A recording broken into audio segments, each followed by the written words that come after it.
Hello, everyone. Welcome to New Gen Politics. Well, it's over, Peterson bros. Pack it in. Go home. I think Jordan Peterson has finally done it. I think he's finally ruined his position as a speaker for young men, as a speaker for conservatives, and foremost, as a speaker for Christians. For a while, Jordan Peterson has been basically a major Republican influencer, conservative influencer. He's represented Christianity to a certain degree, despite kind of not being one. He sort of was leaning towards that and saying he was for a while, or he believed in Jesus. But that has all come crashing down as of a most recent video by Jubilee titled "One Christian versus 20 Atheists." Well, actually, it was titled that, but then the title was changed to Jordan Peterson versus 20 Atheists. Well, why is that? Well, because there's a controversy surrounding Jordan Peterson after his interactions with one of the 20 atheists. In this clip that I'm about to show, Jordan Peterson got absolutely eviscerated by this young man and just totally ruined his grift all in one completely destructive sentence. So let's take a look at that real quick and talk about why people are freaking out over this clip. Why is that relevant? Because you go to a Catholic church, don't you? Or you've attended recently. You're interested in Catholicism, aren't you? Sure. All right. Are you familiar with their doctrines? Somewhat. Okay, you're Their familiar. doctrines are very how do they deep. regard Mary? Why are you asking me that? Because you're a Christian. You say that. I haven't claimed that. Oh, what is this? Is this Christians versus atheists? I don't know. You don't know where you are right now. Don't be a smartass. Well, and I mean either you're a 'cause Christian I won't or you're talk not. to you if you're a smartass. Oh, either you're a Christian or you're not. Which one is it? I could be either of them, but I don't have to tell you. You don't have to tell me. I was under the impression private. I was invited to talk to a Christian. Am I not talking to a Christian? No, you were invited to. I think everyone should look at the title of the YouTube channel. You're probably in the wrong YouTube video. You're really quite something, you are. Aren't I? But you're really quite nothing, right? You're not a Christian. Okay, I'm done with him. So you're really nothing, aren't you? That is the final sentence. That has completely ruined Jordan Peterson's career, his influence, his grift, because Jordan Peterson for a long time has kind of been moving towards Christianity. He's been saying how the values are good, how the culture is good, how everything we have around us in America is built on Christian principles, and even how he's like started to believe in Jesus. But unfortunately here, he protests to the point where this is just a full-on rejection of Christianity, saying, aren't you a Christian? Well, I never claimed to be that. Well, then why are you here? We're one Christian versus 20 atheists. And he's trying to defend Christianity, but he's refusing to say that he's a Christian because he's not a Christian. And so why are we uplifting somebody who isn't Christian as a Christian influencer, as a conservative person, as a speaker for the right?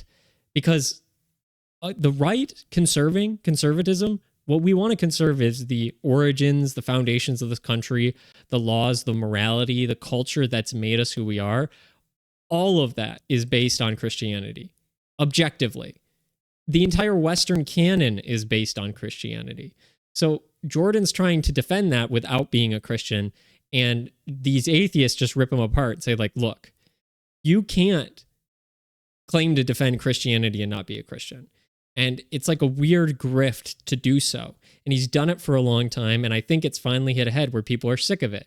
He started off doing amazing work, really, talking about men's mental health. Big thing. Had an entire generation of men lift themselves up, were kind of eating out of the palm of his hand, rightfully so. He had a huge impact on a lot of people's lives. Well, then he switched to politics. Didn't know that much about politics. Didn't have any solid belief. Didn't have a solid belief system. And slowly over time, he seemed to accept fundamental realities about Christianity, but then ultimately he wants to remain neutral or impartial. He wants to appeal to his whole audience instead of picking a side. He said before, I don't want to pick a team. Everyone thinks I'm on their team. It's like, Jordan, this isn't a team sport. This is, do you believe fundamental realities and truth about the universe? Do you believe gravity exists? Do you believe about the constant speed of light?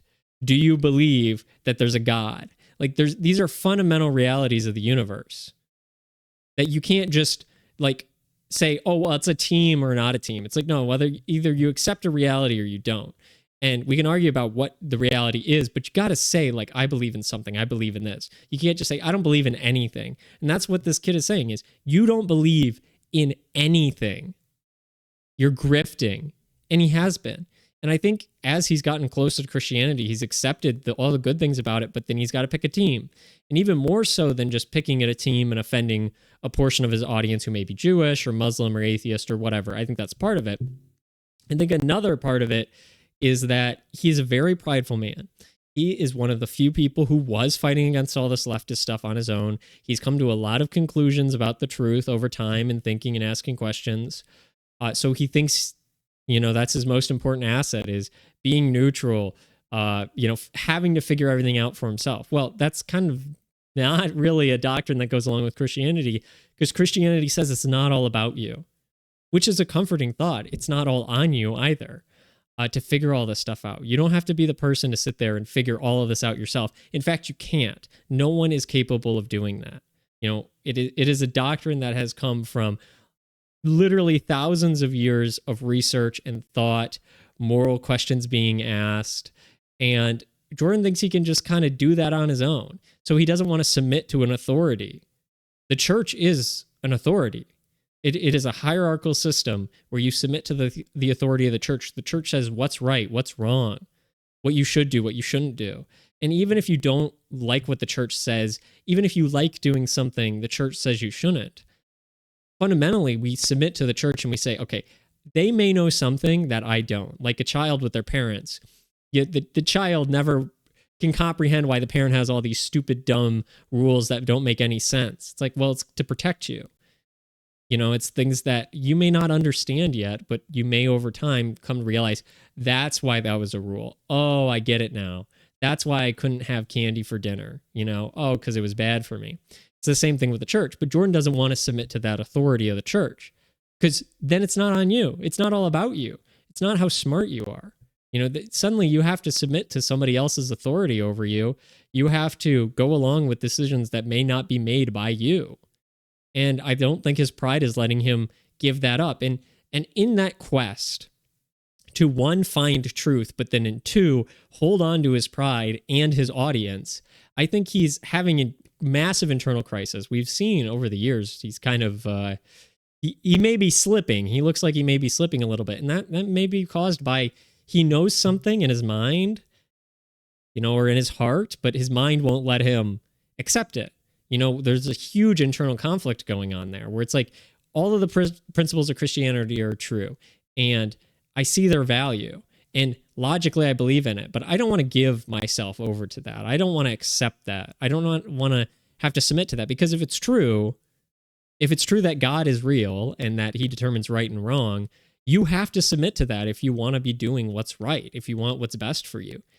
That's the catch with accepting Christianity. Or really any religion, is you submit to its principles, not only out of fear, but out of oh man, I should really be doing this because it seems like this is what's good for me. So Jordan doesn't seem to want to do that.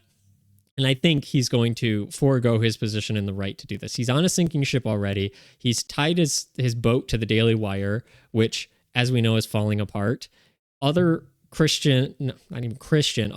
conservative speakers are starting to lose their place in the movement because they don't represent what the average American wants to see, which is a Christian with family values who, may be a sinner, they may be struggling, but at least they have the same worldview as you, right?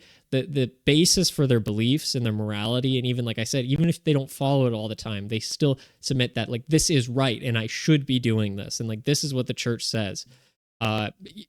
Funny enough, the person who seems like they're going to outlast every other conservative speaker out there right now is Matt Walsh, who actually does have those aspects. He really is a Christian. He really does follow these principles. And he seems to be the one who's going to outlast people like Jordan Peterson, who's an atheist, or Ben Shapiro, who's Jewish, which the majority of America is not Jewish, and they don't want to get their principles from another religion, who they see as maybe even contrary to their own beliefs. You have people like Dave Rubin, who literally bought children through surrogacy. And it's these are your conservative representatives. Well, they're all going to get thrown out because that's not what people are looking for anymore. And as much as Jordan had a monopoly on young men, he is time and time and time again just insulted his own audience.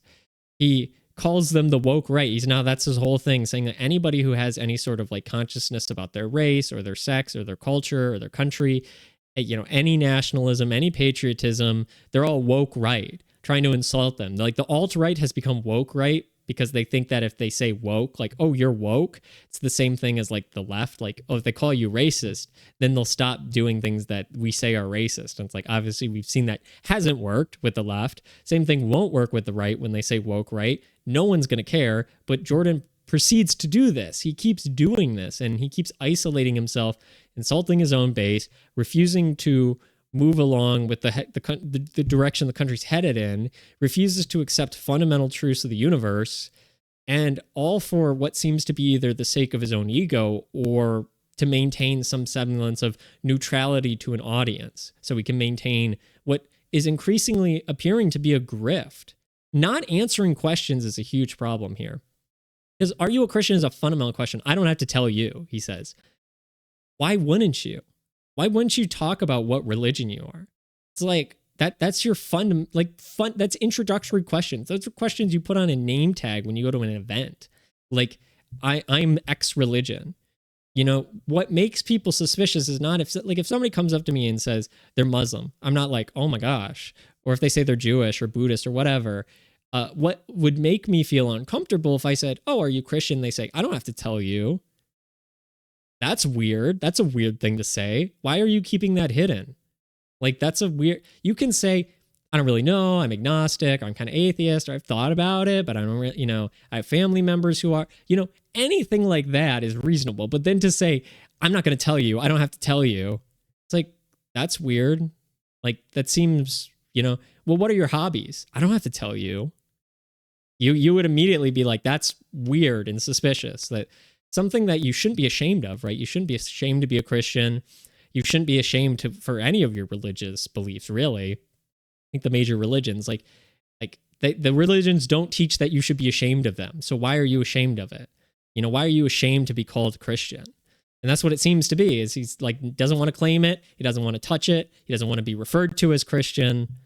Not even mistakenly. Just don't call me Christian. Why? Keep the grift going. So I think this kid has basically ended Jordan Peterson's career right here. It was already on the downward slope. It's not like this is an isolated incident. It's repeated things that have come to fruition. Even like when he debated, I think it was when he was debating Richard Dawkins, and he said, I think it was Richard Dawkins, correct me if I'm wrong, who said like, well, do you believe Jesus rose from the dead? Because that's the linchpin of Christianity. Did he rise from the dead? If he did, then he was probably God. And Jordan's like, well, what do you mean by believe? Like, literally, did a man named Jesus Christ live, then die, be executed by the Romans, 100% die? Then 3 days later, he was walking around again. Did that happen? And Jordan's like dodging the question. Well, what do you mean by truth? What do you mean by reality? What do you mean by believe? Literally, do you believe this stuff or not? It's not that hard a question. You can even say, I don't know, I kind of believe stuff, I'm struggling, but he wants to dodge these questions. And people want their speakers to fundamentally agree with their worldview, at least. They can debate on the small points, but how can you even debate on the small points if the fundamental core belief is wrong? Like, if you're an atheist versus a Christian, everything you believe about the fundamental reality of the universe is different. So by time you filter down to the small issues, it's like, even if you coincidentally Venn diagram line up on something, it's a coincidence, because the building blocks of what you believe in are completely different tech trees, if you will. So it's bizarre for the right to want to uplift people who are not Christian to lead a Christian movement. And I think people are realizing that they're not supporting non-Christians anymore. They're kind of getting thrown out of the movement. And the sad thing is, it's going to happen to Jordan Peterson. Like, he's fallen from grace. People say Jordan Peterson's fall from grace should be studied. It's like a case study. And unfortunately, it's really happening, and it probably should be studied so the same thing doesn't happen. But it's sad to see, because he really did help a lot of people. I think he really did help a whole generation of men. But then he immediately turned his back on them and let something else consume him and push his ideals and his own beliefs in a direction that was the antithesis to them, and then immediately decided to target them and insult them and try to drag them down.